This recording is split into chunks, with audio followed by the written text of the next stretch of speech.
Olá, seja bem-vindo a mais um Saber Direito Profissão que começa agora. Durante esta semana, tivemos aula sobre direito financeiro.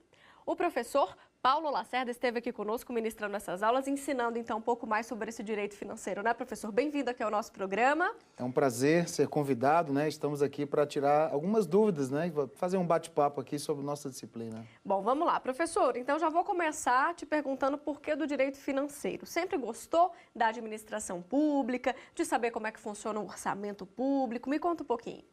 Bom, sempre na minha vida acadêmica, quando eu fazia faculdade, né? Eu sempre me interessei, sempre me seduziu as questões econômicas do país, como estava o país em relação a essas relações econômicas, tanto internas como externas. Então começou a me despertar, né, a curiosidade de conhecer mais sobre a economia. E vi no direito financeiro, no orçamento governamental, uma forma de me especializar para conhecer mais, debater mais e aí ter uma carreira nessa área. Entendi. Agora, professor, você fez, depois de formado, especialização em finanças públicas e orçamento, né?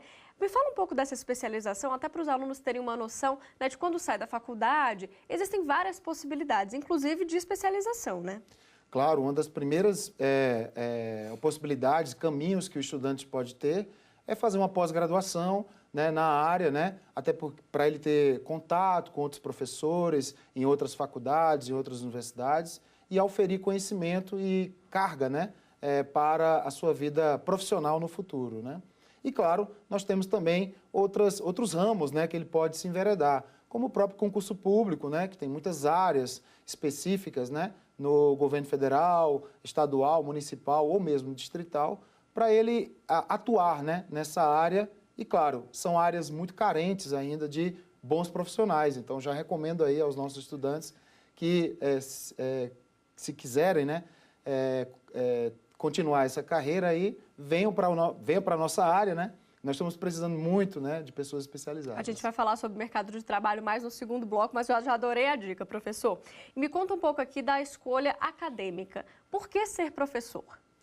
Bom, nada melhor, nada mais fácil, né, de passar o conhecimento do que ser professor, do que passar para os alunos toda a nossa experiência acadêmica e de vida também, profissional, para que alunos levem consigo, né, na sua vida profissional também um pouquinho da nossa experiência para que ele melhore o nosso país. Eu sempre digo para os alunos que a nossa área é uma área muito íntima, né, da melhora do nosso país, que nosso país melhore em certas áreas. Então, a função e a atividade do analista, do operador do direito financeiro e da administração financeira como um todo é de suma importância para a melhora das condições bases, né, as bases do nosso país. Então, é muito comum eu seduzir os alunos para vir para a nossa área, dizendo para eles que é muito importante para o nosso país ter profissionais nessa área, atuando nessa área. E você já deu aula tanto para graduação quanto pós e agora dá aula mais para cursinho, né? Existe uma diferença entre esse público, desses estudantes? Ah, sempre tem, né? Quando a gente está na faculdade, a gente tenta mostrar para os alunos a situação do país, quais são as possibilidades de melhora, quais são as ideologias que ele deve seguir e conhecer para, né, atuar nessa área.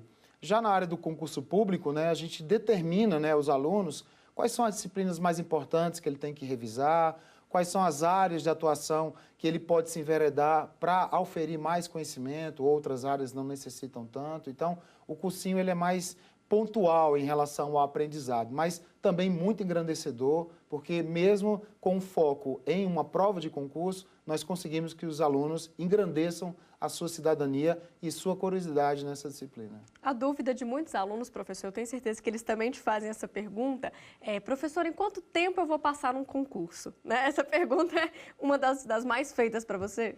Além de ser a mais feita, é a primeira, né? Os alunos têm certa rapidez, né? Precisam muitas das vezes. Muitos investem economias de muitos anos, né? Investem em sonhos também, né? Então, a gente primeiro tenta acalmar o aluno, mostrar para ele que é um passo de cada vez, mostrar para eles, inclusive, exemplos, né, de outros alunos que tiveram sucesso, mas que começaram igual a ele, e principalmente não desistir. O concurso público, além de ser uma fila, né, que você entra e vai passando, né, é um sistema de variação. Muitas das vezes em uma área você vai tentar um concurso e não se dá bem, mas em outra área que determina outras disciplinas, você pode se dar melhor. Então, a atenção especial e um foco, né? Eu sempre falo para os alunos que para você acelerar o processo de aprovação, você tem que escolher uma área. Então, por exemplo, você ser da área de auditoria, então você vai se enveredar e aprender aquelas disciplinas, não mitigar com outras áreas que pode prejudicar até a celeridade da aprovação. Porque às vezes o aluno é tão ansioso que fala, não, vou atirar para todos os lados, vou fazer todos os concursos. Essa não é, então, a melhor estratégia, né? Você tem que seguir, por exemplo, uma linha. Eu quero Tribunal Regional do Trabalho, então focar mesmo no trabalhista. Essa é a sua dica? Essa é a dica principal, né? Vários exemplos que nós temos mostra que alunos que se dedicaram para uma área, para tribunais, para a área de delegado, por exemplo, conseguiram uma rápida aprovação e a aprovação que ele queria, porque muitas das vezes a gente passa em outros concursos que a gente não está muito desejando, até como trampolim para o próximo. Então, muitos já passaram até no primeiro concurso, aquele que ele desejava, porque ele guardou suas energias, canalizou suas energias apenas para aquela área de atuação que mais ele gosta, né? Mais ele tem afinidade. Então, a atenção especial para foco em uma área, aquela área que mais ele tem afinidade. Perfeito. Professor, e me conta um pouquinho desse dia a dia de sala de aula, né? Quais são as vantagens e desvantagens, os desafios que você enfrenta hoje com toda essa tecnologia, né? Você disputa ali com o celular, tem que chamar a atenção do aluno. Me conta um pouco. Bom, a primeira parte da aula como são sempre novas turmas, né? São novas pessoas, apesar do desafio ser o mesmo, né? Que é ajudar os alunos. Que eu falo o seguinte, o sucesso é sempre do aluno. Ele que foi para a casa dele, ele que estudou, ele que foi atrás. O professor, ele apenas vai dar um norte, ele vai dar um pontapé inicial. Todo sucesso é do aluno, né? Então, qualquer sucesso que ele tenha é dele. O professor apenas o empurra, né? O motiva, né? E mostra para ele um caminho que até então ele poderia não ter. O grande desafio da sala de aula é justamente atender públicos de conhecimentos diferentes, né?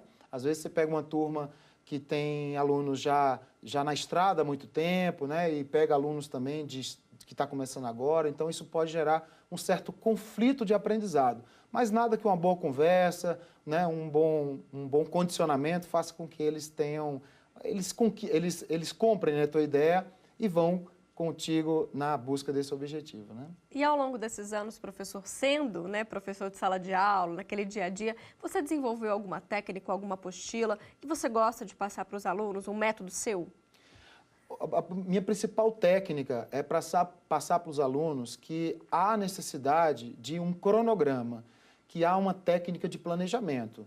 Mais do que a execução, até porque qualquer execução fora do planejamento é uma mera improvisação, e o concurso não tolera improvisações, o concurso é cético. Ele precisa de planejamento, execução e revisão. São as 3 fases principais. Então, o aluno ele precisa planejar primeiro o concurso que ele quer, a área que ele quer, que tem mais afinidade. Então, ele precisa conversar com alunos, com gente que já passou e, claro, com os professores. Ele precisa executar, precisa ter espaço, e a gente sabe que muitos alunos não têm esse espaço temporal, trabalham, têm filhos. Então, ele precisa ter um espaço temporal para executar o que ele planejou e, principalmente, revisar. O aluno ele precisa revisar. Então, a dica que eu passo para ele pontual é, mesmo aqueles exercícios que ele já fez, ele refaça. Ele refaça vários exercícios, principalmente aqueles que ele já fez, para condensar e materializar o aprendizado. Você falou algo importante, professor, porque às vezes o aluno pensa assim, não, vou para o cursinho, já está suficiente. Não, tem que ser uma dedicação maior mesmo, de chegar em casa e revisar a matéria. Por isso que o principal é ele encontrar a área que mais o envolve, mais o seduz, porque ele vai ler a matéria com muito mais gosto, né? mais eficiência. Caso algumas matérias não o seduzam, pode ser que ele tenha uma certa dificuldade de aprender. E é preciso, hoje em dia, você ser 85%, 90% em todas as matérias. Você não pode ser bom em um e ruim em outra. Então, é preciso que ele tenha essa afinidade. Então, o processo de aprendizado requer uma certa sedução com as matérias. Então, é preciso que ele tenha essa área já pré-determinada e aí, com certeza, o sucesso vai aparecer. Está muito na moda, professor, entre os alunos, tem até gente vendendo aqueles mapas mentais, porque tem muita gente que tem aquela memória fotográfica. Você concorda com isso? Bom, o mapa em si ele é muito importante, porque ele resume uma disciplina, ou um tema, perdão, que ele já aprendeu. Então, muitas das vezes, você não precisa revisar todo aquele tema. Basta você ver o mapa e aquilo ali vai despertar no seu cérebro uma revisão. Só que um detalhe importante é que ele faça por onde ele fazer o mapa dele, né? Não, em regra... Comprar um pronto. Comprar um pronto, porque muitas das vezes, por mais qualitativo que seja o mapa foi feito por outra pessoa. Então, é interessante que ele treine e consiga fazer os seus mapas do seu jeito, das suas cores, enfim, do portfólio, do escopo que ele achar pertinente. Mas que ele faça o seu mapa, o seu resumo, para que ele entenda a letra, a cor, por que ele colocou aquele quadro, aquela tabela, aquele gráfico. Então, é importante que ele faça o seu mapa, o seu resumo. Ele vai perder um pouco de tempo na confecção, mas no futuro, com certeza, há uma redução do tempo na hora do estudo. Tá certo. Professor, a gente faz uma pausa agora. Então, no próximo bloco, a gente fala sobre as matérias ministradas aqui no Saber Direito e um pouco mais sobre o mercado de trabalho. Vamos lá? Ok. Então, a gente vai para um rápido intervalo. Não saia daí.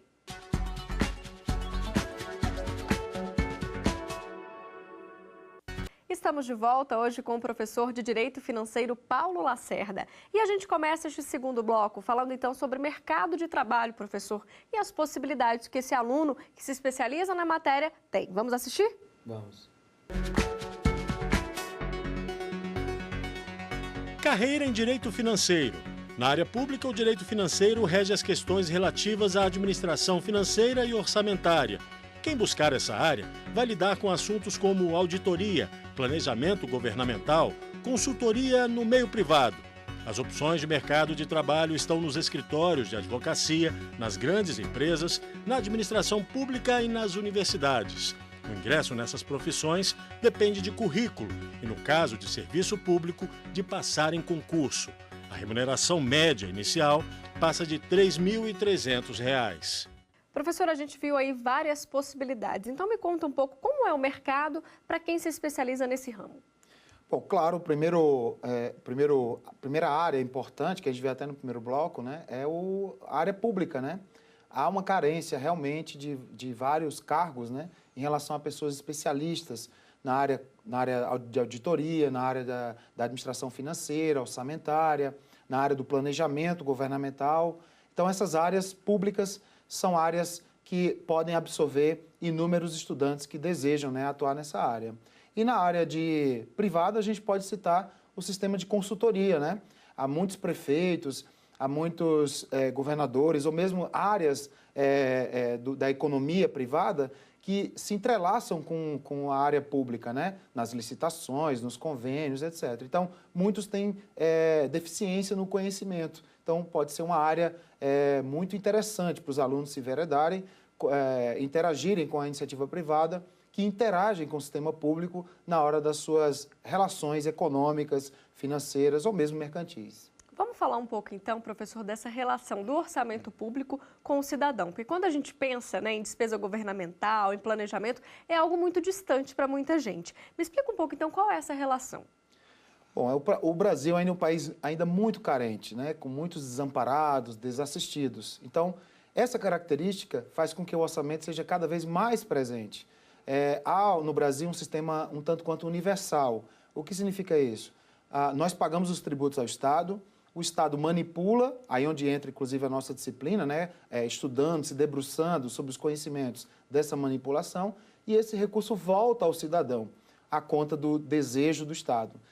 E muitas das vezes esse recurso vai para o cidadão para atender esse desamparo, essa falta de assistência que há nas relações privadas. Então, o governo institui, cria e mobiliza inúmeros programas sociais que amparam pessoas desamparadas, como programas de bolsa de estudo, de transferência de renda, de subsídio para comprar casa própria. Então, o governo ele constitui uma rede de proteção social ao cidadão. E essa rede de proteção social tem que estar planejada e orçada nas leis orçamentárias. Então, as leis orçamentárias interagem com o cidadão, principalmente nessas relações de troca de benefícios sociais.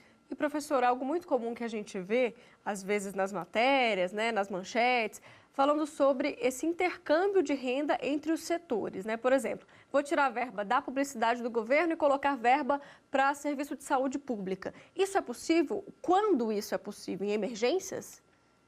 O orçamento não é uma lei, não é uma peça estática. Ela é uma peça dinâmica que oferece ao governante, nesse caso de transferência para o presidente da República ou governadores ou prefeitos, a possibilidade de remanejamento, transposição ou mesmo transferências de recursos de uma área para outra área. Porque durante a execução orçamentária, muitas das vezes o governo vai se deparar com situações que ele não conseguiu ver no planejamento. Emergências, calamidades públicas, comoções internas. Então, o governo tem essa possibilidade, e que bom que tenha, de transferir recursos de uma área para outra, no desejo de atender essa situação que surgiu ali, que não foi planejado anteriormente. Um dos temas, né, professor, dessa semana foram os créditos adicionais. Eu queria entender um pouquinho como é que funciona. Quando que o governo tem direito a esse crédito e o que é esse crédito? Eu sou até suspeito em falar porque é um dos temas que eu mais gosto de passar para os alunos, até porque é um dos temas mais próximos desses alunos, né? Muitos deles, de forma indireta ou direta, já usufruíram de algum tipo de crédito desse. Os créditos adicionais é um dos artifícios que o governante tem, no caso do presidente da República, governadores ou prefeitos, de modificar e corrigir a lei orçamentária anual durante a execução. Ele edita uma lei ou uma medida provisória, no primeiro caso, para créditos suplementares ou especiais, no caso da medida provisória, para o extraordinário, para tentar resolver uma situação que surgiu ali no ambiente que não foi previamente orçada anteriormente. Então, é um mecanismo novo de autorização para sanear situações ou emergenciais ou imprevistas, reforçando o orçamento ou criando despesas novas, inéditas, para aquele exercício financeiro. Então, é muito comum, durante o exercício financeiro, durante o ano civil, o governante se ver na situação de criar um crédito novo para sanar essa situação que anteriormente não tinha como ser prevista. Professor, mas existe também alguma desvantagem quando o governo pede esse crédito adicional? Os créditos adicionais, em tese, têm mais vantagens do que desvantagens, porque a situação ela é em tela, ou seja, muitas das vezes o governo não tem muito o que fazer, ele deve gastar. O grande problema dos créditos adicionais é a fonte do custeio para bancar esse crédito adicional. Muitas das vezes o governo anula uma despesa, entre outras fontes, para fazer a nova despesa. Então, algumas áreas, muitas delas sensíveis, inclusive, vão ter redução da execução e muitas pessoas vão ficar sem esse amparo estatal para fazer aquela despesa normalmente nova, né, ou o reforço daquela despesa. Então, a grande desvantagem é quando o governo utiliza uma fonte de custeio que, de repente, pode reduzir a execução de outra despesa governamental para não aumentar e não impactar negativamente as contas públicas. E dentro desta área aqui, professor, já teve algum caso que você pegou ou para analisar ou para falar em sala de aula que chamou a atenção, que você pode compartilhar aqui com a gente? O caso mais notório, assim, até questões humanas, né, foi o caso dos venezuelanos, né, os refugiados venezuelanos que estão no nosso país, predominantemente no estado de Roraima, no qual era uma situação imprevisível, era uma situação urgente, é uma situação urgente, na verdade, no qual o governo federal e principalmente o estado de Roraima, que não tinha a disposição orçamentária para receber e abarcar os gastos com esses refugiados venezuelanos, o governo federal se viu na situação de abrir um crédito extraordinário, que inclusive é um crédito muito cobrado em provas de concurso aí para os nossos estudantes, e esse crédito foi criado, foi instituído para tentar abarcar os gastos com esses refugiados venezuelanos. Por exemplo, comprando comida, barracas, remédios, transporte, que porventura não estava no orçamento governamental para esse exercício. Então, um caso clássico e muito bacana para os alunos memorizarem, que é um caso de uma despesa o qual o governo não teria como prever. E falando em matéria de concurso, professor, você também falou sobre as receitas e despesas e as leis orçamentárias, né? Esses tópicos sempre estão presentes nessas provas que têm a ver com o direito financeiro? Assim, são matérias básicas, os temas básicos, né, da nossa disciplina. Então, o examinador sabe disso, então ele vai cobrar em prova porque é um tema básico. Muitas das vezes esses temas não estão expressos nas questões, mas estão implícitas. Muitas das vezes os alunos precisam conhecer esses temas, que eu digo que é base, para entender questões mais complexas da nossa disciplina. Então, conhecer sobre as leis orçamentárias, os seus pormenores, os seus conteúdos, os créditos adicionais, os princípios que orbitam e sustentam, né, o conhecimento dessas leis é de suma importância. Inclusive, nas minhas aulas, a gente fala isso aí lá no comecinho, já para os alunos, até porque são temas mais fáceis, são temas mais suaves, e aí o aluno não tem tanta ojeriza assim com a nossa disciplina. Né? Existe algum desses temas aqui que o aluno sempre se confunde, professor, ou não entende? No caso das leis orçamentárias, a gente pode citar os processos de aprovação. Ao contrário de outras leis ordinárias, as leis orçamentárias necessitam e têm um processo legislativo muito especial, muito distinto das outras leis. Como, por exemplo, não tem casa iniciadora, que é o normal, não tem casa revisora, elas tramitam com prazos estabelecidos pela Constituição. Então, são temas, né, são procedimentos dentro do processo de aprovação que não tem outras leis. Então, já percebo nos alunos uma certa surpresa, né, porque muitos conhecem o sistema de processo de aprovação de leis notório da Constituição brasileira, lá no artigo 59, né, que fala sobre o processo, mas não sabiam desse processo inédito, né, das leis orçamentárias. Só para a gente esclarecer, então o normal é Câmara, Senado, não é isso? Isso, então essas casas, elas funcionam de forma, de tempos diferentes. Primeiro passa na Câmara, depois vai ao Senado, se tiver emenda volta para a Câmara, então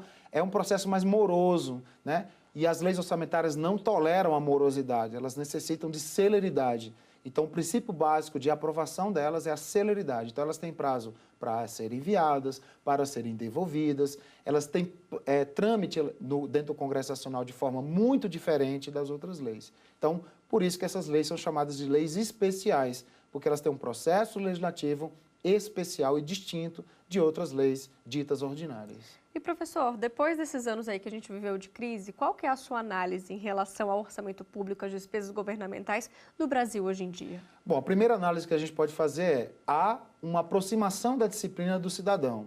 Eu percebo que, por conta das crises reiteradas no nosso país e a incapacidade rápida do país de sair dessa crise, os temas, os conceitos, os princípios, a cada dia que passa, os alunos e os cidadãos comuns começam a entender mais, até porque eles precisam ter esse conhecimento até na hora de uma boa escolha, né, dos nossos governantes. Então, eu percebo isso, que os alunos tendem a conhecer mais. Isso, para mim, como operador, né, do direito financeiro e da administração financeira, eu me sinto orgulhoso porque, ao falar em sala de aula, aquele assunto não é tão inédito para ele. Ele já viu alguma TV, ele já viu escutou em rádios, enfim. Então, esse é o primeiro passo. E o segundo passo, que eu posso citar para você e para os nossos telespectadores, é que a nossa disciplina, a cada dia que passa, vem tomando mais corpo, mais protagonismo na hora da execução e fomento, né, do governante em relação à nossa sociedade. Então, a cada dia que passa, nós percebemos que a própria política como um todo, ela vem se engrandecendo com a nossa disciplina, porque os governantes, a cada dia que passa, devem saber, a cada dia mais, sobre esse tema, sobre a nossa disciplina. Mas, na sua opinião ainda, professor, existe um gap, um lapso aí na gestão financeira do país? Ah, sim. Nós nos deparamos muitas das vezes com algum tipo de deslize do governante, deslizes dos analistas, enfim, dos operadores como um todo. Porque o tema realmente é muito complexo, esses deslizes muitas das vezes acontecem, é normal, apenas uma culpa, não é dolo, né? Alguém errou ali só por conta da dificuldade da própria execução do orçamento. Mas a conta dos operadores, né, principalmente públicos, né, dos órgãos específicos, posso citar Ministério do Planejamento, Ministério da Fazenda, que é composto assim, por um grupo, né, de pessoas muito gabaritados, eles vêm a cada dia que passa por meio de manuais, instruções normativas e mesmo com as suas experiências, diminuindo esse gap aí, essa lacuna, essa necessidade que nós temos para que a teoria se transforme cada vez mais em prática rápida e aí as pessoas tenham as suas necessidades atendidas. Pois o cidadão saiba, sem um orçamento planejado e sem um orçamento bem executado, estamos fadados a ter improvisações. Então, toda improvisação é ruim, né? Bom, então é isso, professor. Nosso tempo chegou ao fim. Eu agradeço as suas dicas, seu conhecimento passado durante a semana e aqui também no bate-papo. Muito obrigada. Obrigado à TV Justiça por esse convite e pela oportunidade, né, de passar para os nossos alunos um pouquinho do nosso conhecimento e convido a todos a conhecer mais a nossa disciplina. Tá Obrigado. certo. Bom, você aí de casa pode continuar com a gente. É só acessar o nosso site tvjustiça.jus.br ou então o nosso canal no YouTube, TV Justiça Oficial. Muito obrigada pela sua companhia e até a semana que vem. Tchau!